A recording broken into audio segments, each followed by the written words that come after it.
Hey, how you doing there again, folks? Me again, of course, Brandon Wenzel. Come back at you, another offering off my sampler platter. Yes, indeed, folks, sampler review series of videos I do for a little while. I go over there, try out food and drink items. I eat stuff, I drink stuff, then, folks, I'm gonna talk about stuff. I'm gonna let you know all that you need to know about hopefully delicious stuff. That time I'm doing this, folks, I'm not gonna lie. As soon as I saw these at the grocery store, I knew I had to try them. But we'll get to that. Folks, it's a super simple format. I'm going to go over there. I'm going to try out food and or drink items for you. Whilst I'm doing so, I'm yammer on about it for a bit. Whilst I'm doing all that, I'm inside my back room today, which means we get Peter Can Thunderbolt poster. Yay! And on top of that, folks, I'm doing something else. What is it? I'm wearing a super cool shirt. Folks, when I wear super cool shirts, I always like to highlight the super cool shirt. What super cool shirt am I wearing for today, folks? Well, it happens to be my boom! One of my brand spanking new Limp Bizkit shirts that I got. Yes, with the Limp Bizkit, the LIMP to the VISTIK. Yes, so yeah, man, I got to see Limp Bizkit perform for the first time just a few days ago at the time that I'm doing this.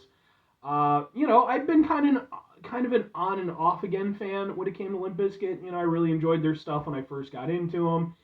Then kind of fell off. They were, but as time went by, and basically in the last few years, I just kind of came back around to them. And, so when I saw that they were going to be performing not too far away from me, I was like, all right, let's do this, let's make this happen.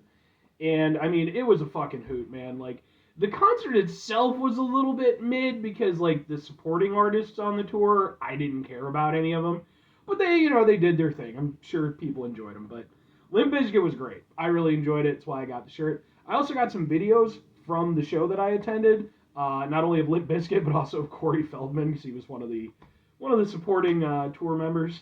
Yeah. They're on this channel as well, just in case maybe you want to check them out. But anyway, what am I trying for today, folks? What are we doing here? Why was I so excited when I saw it? Well, folks, that's because it happens to be, boom, it's this, from Golden Krust, Caribbean Bakery, Jamaican Style Spicy Beef Patties. Ooh, okay. So, I mean, look like that. And it's got a little story on the back. It says, the original family bakery in St. Andrew, Jamaica, where the taste of Golden Krust was born. In 1949, our parents, Mavis and Ephraim Hawthorne, built a modest bakery next to their home in rural Jamaica. Every day, they worked tirelessly to produce pastries that their community loved. As word spread about their delicious baked goods, their family business grew. Today, Golden Krust still makes the same authentic Jamaican delicacies, loaded with savory fillings made from our secret family recipe. They're just like Mama and Papa used to make them in Jamaica, baked with love by the Golden Krust family. Jesus, that was a bunch of stuff. But I do appreciate the family story. No, I became aware of these like Jamaican patty things. They did a documentary on this one family that was like living in Canada who basically had to fight to call their stuff patties because of Canadian bureaucracy. So if you ever thought that American bureaucracy was the only stupid bureaucracy out there, no, it's all bad. But yeah, so when I saw these, I was like, all right, let's do it. So, boom, it's in a little thing.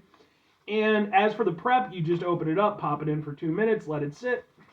Hopefully, it's amazing and wonderful. I'm really excited for this. Let's open the thing up. 2 minutes seemed like kind of a short period of time, but, we'll see. We'll see. All right. Seems like it's holding together and all that good stuff. So let's try to get a thing for the thing. Get that out of the way real quick here. Looks like this. Ha ha ha ha ha ha ha! Let's give it a go. Yeah, it's warm, but not like scorching hot or anything, so.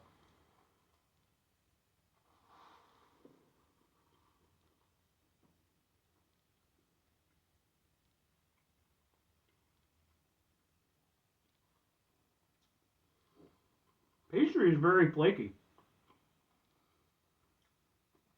I like the way the pastry, I like the way it tastes, and I like the way it eats. I like the texture of it. Almost reminds me a little bit of kind of like a cornmeal, almost sort of a texture to it.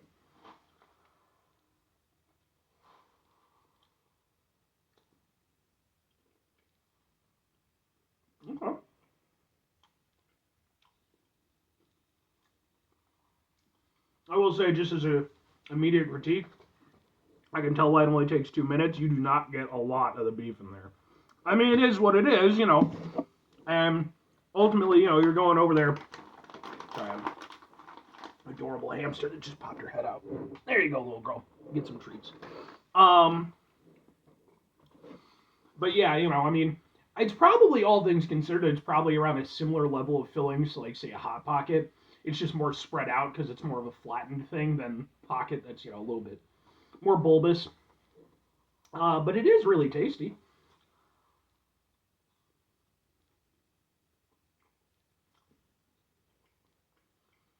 I really like the pastry. I can see why they named their company after that, because not only does it have a nice golden crust, as I said, but yeah, it's nice, it's flaky. It's almost got layers, kind of like a croissant. Yeah, I like that. And the beef inside is nice too. I just wish I got more of it, because when you get it and you get like a proper mouthful, it's really nice. And it does have a little bit of a heat to it. It's not anything crazy hot, but gives you a little warmth in your mouth.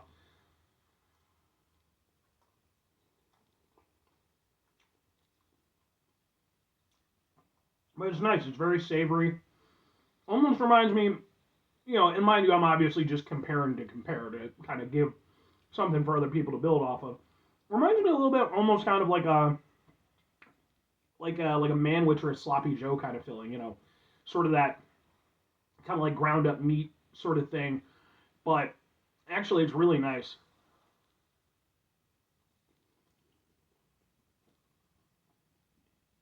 I like these. I think these are really good. I imagine,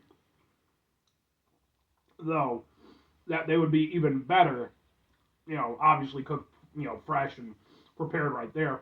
There is actually a place not too far from where I'm at that I keep meaning to try. I just need to get in there when their hours are available.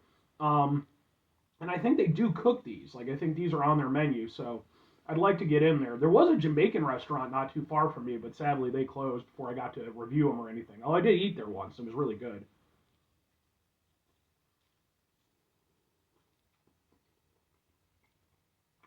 Yeah, there's nothing I dislike about these. Pastry's really good. Filling is nice. Yeah, I think these are good. Um, but two questions have to be asked. In fact, I'm going to say three in this case. Would I get it again? Would I recommend it? Are they better than Hot Pockets? Because let's be honest. Um, I mean, I have to go with yes, yes, and yeah, definitely. I think for me personally, and again, I'm kind of tying in the third question here, the Hot Pocket one. And mind you, hey, I like Hot Pockets. Lots of people like to shit on them, and yeah, I mean, they're obviously what they are, but they're a good, kind of getaway food. Just have on hand in case you need it. Um, but no, I like this, especially like I said, I really keep going back to the pastry. I think that really is the highlight of it. Um, it's just the way the texture works and the flavor works. It just feels like there's more to it than you get out of something like a Hot Pocket. There's more. Even though it is obviously just a microwavable product, there's a little bit more love put into it. It does feel a little bit more specific to the product instead of like a just strictly manufactured kind of deal. Um, my biggest critique with it overall is it's a little bit underwhelming for what I was hoping for. And again, I'm not going over there to cast this out against the entire family heritage or, especially the entire cuisine or anything like that. I fully understand. This is a microwaved at home version of it. Like I'm not getting the top quality experience of what this food has to offer. I can only go by what I'm working with. And in that regard, I like it. I think it's really nice. But I have to admit, I was hoping that, it would be this like real, even being a microwave thing, that would be this feast de resistance kind of thing. But it's good, and I do think that I would go over there on occasion. You only get two in the thing, in the pack, so that's, just something to consider. But I do think that, yeah, I would get this again because it's tasty, and being that I'm the type of person where like I don't like to cook a lot, it's nice to have these things available and to have a variety. So I definitely would get it again, and I would definitely go over there. I'd definitely get that over some hot pockets. If I'm recommending it, I mean, I'm still going to recommend it. I think this is one of those things where, I mean, it's not obvious. Again, it's not obviously going to be a great representation of the actual food item, but I do still think it's really tasty for what it is. It's just if you are going to get it, go into it with reasonable expectations. I don't think it's going to be anything that's going to suddenly become your favorite food, but maybe if you're like me, where you've always wanted to try this item, and just limited options and stuff like that, there you go. It's, if nothing else, again, it's going to definitely be a little bit better, at least a little bit better than like your average hot pocket, and just having it on hand, just spice things up a little bit. I like it. But 5 things before I get out of here. Have yourself a great rest of your day, spectacular rest of your week, monumental rest of your month, stupendous rest of your folks. Go over there, have yourselves a truly adorable hamster-tastic rest of your life. I'm surrounded by 2 of my adorable hamsters, my little girl Aisha and my bigger guy Bernard. They're adorable. I love them. Final 2 things. Number 1, try to bring some positivity into the world. It's not always possible. It is, however, always appreciated. But what you do if you can't do all the time, I know I can't do all the time. Here's what you're going to do, folks. You're going to try not to be an asshole. Folks, not always the easiest thing in the world to not be an asshole. Trust me, I know it. I live it. I'm out there every day with you in it. Life can be stressful and frustrating and just bullshit sometimes, folks. And when we find ourselves in situations where we have to deal with said bullshit, it's important we go over there whenever possible. Take a step back, try to mitigate the level of assholishness in our lives, hopefully do better for ourselves and for those around us. Very final thing, folks, do the thing. Whatever the thing is for you, that's what I want you to go out and do. Folks, here's what I'd like you to do. Let me know, do you have any experience with Jamaican food or like Caribbean style cuisine and stuff? I'd really be interested in this because it is a type of cuisine that I've had some experience with, but so little, it almost can't count, I really need to, it's a type of cuisine I really want to expand more into because, I mean, some of the, every time I've had it, I've really enjoyed it. So I'd be interested to hear what you folks have to say. Like I said, if you have any experience or if there's any dishes you could recommend. Anyway,